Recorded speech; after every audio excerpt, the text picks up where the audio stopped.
warahmatullahi wabarakatuh.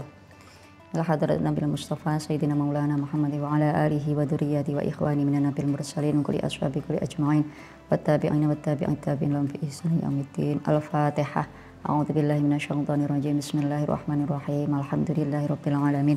Arrahmanirrahim. Maliki yaumiddin. Iyyaka na'budu wa iyyaka nasta'in. Ihdinas siratal mustaqim. Shiratal ladzina an'amta 'alaihim ghairil maghdubi 'alaihim waladdallin. Amin. Bismillahirrahmanirrahim. Alhamdulillah kita bisa bertemu kembali. Untuk hari ini kita akan mempelajari tentang melahirkan. Masa kehamilan. Minimal masa hamil adalah 6 bulan lebih sedikit dan maksimalnya adalah 4 tahun. Jadi kalau ada anak yang lahir sebelum usia kandungan 6 bulan dimulai dari akad nikah, maka anak tersebut tidak bisa nasab kepada ayahnya. Atau semisal ada anak yang lahir setelah 4 tahun dari usia cerai atau meninggalnya suami, maka anak ini juga tidak bisa nasab kepada ayahnya.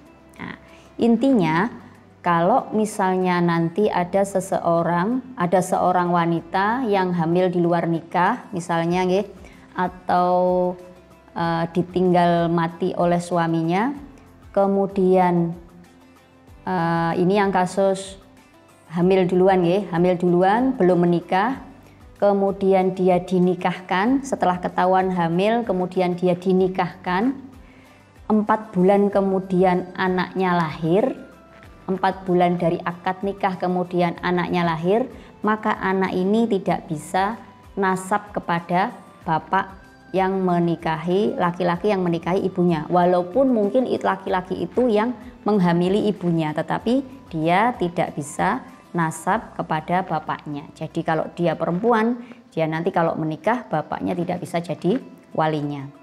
Nah, kalau misalnya ada perempuan kemudian dia hamil di luar nikah atau sebelum akad nikah dia sudah hamil duluan, ketahuan hamil kemudian dia langsung dinikahkan oleh orang tuanya. Beberapa bulan kemudian, 7 atau 8 bulan kemudian lahir anaknya, maka anak ini bisa nasab kepada suaminya walaupun mungkin laki-laki ini bukan laki-laki yang menghamilinya. Nah niki atau mungkin bisa ada seorang perempuan yang bercerai dengan suaminya. Bercerai dengan suaminya selama 2 tahun. Dan selama 2 tahun ini dia tidak pernah berhubungan dengan laki-laki lain. Tiba-tiba dia melahirkan misalnya maka nanti anak ini bisa nasab kepada mantan suaminya. Atau misalnya suaminya meninggal, 3 tahun kemudian dia melahirkan tanpa berhubungan suami istri dengan laki-laki lain, maka nanti anak ini bisa nasab kepada kepada mantan suaminya, baik yang sudah bercerai maupun yang sudah meninggal. Nah, sekarang bagaimana kalau misalnya ada seorang perempuan yang hamil duluan atau kecelakaan, belum menikah, kemudian dia hamil duluan, atau sebenarnya sudah punya suami tapi dia tidak mau hamil lagi, tiba-tiba dia hamil. Boleh nggak digugurkan? Itu pertanyaannya. Dia belum punya suami, pacaran terlalu jauh, akhirnya hamil. Atau dia sudah tidak pengen punya anak lagi, tiba-tiba hamil. Nah, boleh nggak melakukan aborsi atau melakukan pengguguran kandungan? Ada perbedaan pendapat dari para ulama. Kalau usia kandungan sudah lebih dari 120 hari, jadi sekitar 3-4 bulan, maka hukum menggugurkannya adalah haram secara mutlak. Semua ulama sepakat bahwa menggugurkan kandungan yang usianya sudah lebih dari 120 hari adalah haram, karena sudah dimasuki atau sudah ditiupkan roh ke dalam janin tersebut. Lalu kalau usia kandungan itu masih awal, masih di bawah 120 hari, misal masih 2 minggu atau masih 1 bulan, maka ini terdapat perbedaan pendapat dari para ulama. Ada yang mengatakan haram, ada yang mengatakan makruh. Jadi tidak sampai membolehkan, ya, tetap hukumnya mentok ke makruh. Makruh niku nyerempet kepada haram. Jadi kalau memang kebetulan naudzubillah, ya, hamil di luar nikah, alangkah baiknya jika jangan digugurkan, tidak usah digugurkan.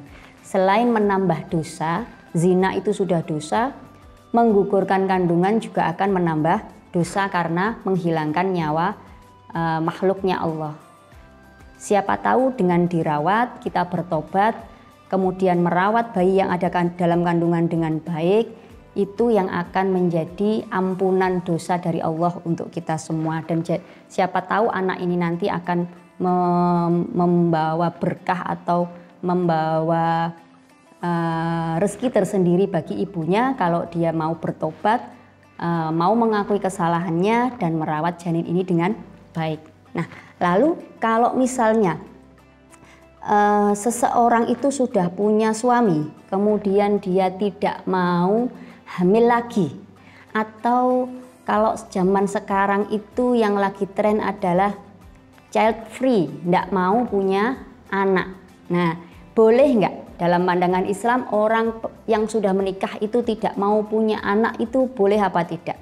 Atau hanya mau punya anak berapa saja? Saya mau punya anak 2 saja misalnya, dibatasi. Itu boleh apa tidak? Ya, jawabannya boleh. Jadi pemakaian alat kontrasepsi untuk mencegah atau membatasi jumlah kehamilan itu diperbolehkan.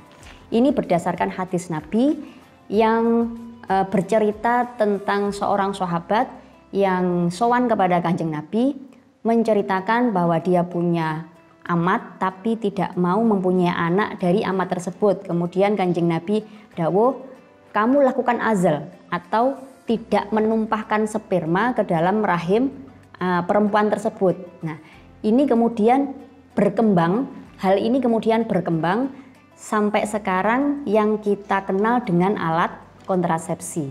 Ada IUD, mungkin ada suntik, ada pakai pil dan lain sebagainya. Pakai implan, itu semuanya boleh dilakukan. Jadi membatasi kehamilan atau mencegah terjadinya kehamilan dengan memakai alat kontrasepsi itu diperbolehkan. Asalkan tidak sampai yang tidak bisa mempunyai anak sama sekali. Contoh dengan pengangkatan rahim, itu tidak boleh. Tidak mau punya anak kemudian rahimnya diangkat, itu tidak boleh. Mengangkat rahim itu boleh asalkan memang ada rekomendasi dari dokter yang berhubungan dengan kesehatan ibu. Ini di rahimnya ada penyakit, ada tumor, ada kanker misalnya. Kalau tidak diangkat maka akan berbahaya bagi ibunya. Maka mengangkat rahim dalam kasus ini diperbolehkan. Tetapi kalau hanya dengan alasan tidak mau mempunyai anak, pengangkatan rahim ini hukumnya haram.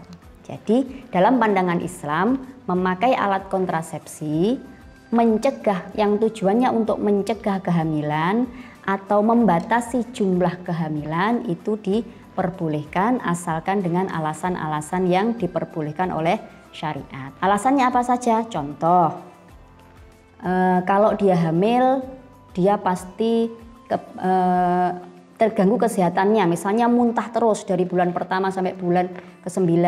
Atau mungkin dia kalau hamil melahirkan pasti operasi. Nah, atau mungkin dia itu punya darah tinggi sehingga kalau hamil berbahaya. Nah, bisa jadi si suami ini ingin melihat istrinya itu tetap dalam tubuh yang proporsional, sehingga kalau nanti kebanyakan hamil misalnya kebanyakan melahirkan, tubuh istrinya ini jadi tidak menarik menurut suaminya. Akhirnya si suami bilang, sudah kamu KB saja. Ini juga masih dalam taraf diperbolehkan. Nah, dengan alasan-alasan yang diperbolehkan seperti ini, maka membatasi kehamilan dengan memakai alat kontrasepsi hukumnya diperbolehkan. Lalu apa bedanya dengan aborsi tadi? Ngeten nggih? Apa bedanya dengan aborsi tadi? Di awal tadi sampun kula jelaskan tentang hadis yang menceritakan tentang azal atau tidak menumpahkan sperma ke dalam rahim. Itu terusannya adalah seperti ini. Kamu lakukanlah azal terhadap perempuanmu. Jadi kamu jangan menumpahkan sperma ke dalam rahim istrimu atau amatmu agar tidak terjadi kehamilan. Tetapi kehamilan atau anak adalah takdir dari Allah. Kalau kamu sudah melakukan berbagai macam upaya, kemudian tetap terjadi kehamilan, maka itu adalah takdir Allah. Jangan diaborsi, jangan digugurkan, karena anak itu adalah rezeki dari Allah, anak itu adalah amanat dan titipan dari Allah. Kita bisa memakai berbagai upaya untuk mencegah kehamilan. Tetapi kalau Allah sudah memberikan dengan usaha kita ternyata kita masih diberikan kehamilan, maka kita harus merawat kehamilan tersebut dan menjaga titipannya Allah, jangan sampai digugurkan. Jadi berbeda, kalau mencegah kehamilan itu belum ada janinnya, sudah dicegah biar tidak ada. Tapi kalau aborsi itu janinnya sudah ada, kemudian dihilangkan, itu yang tidak boleh. Nah, ngoten nggih, semoga kula panjenengan sedaya anak turun diberi keselamatan dunia akhirat, dijaga oleh Allah sehingga tidak melanggar apa-apa yang sudah disyariatkan oleh agama.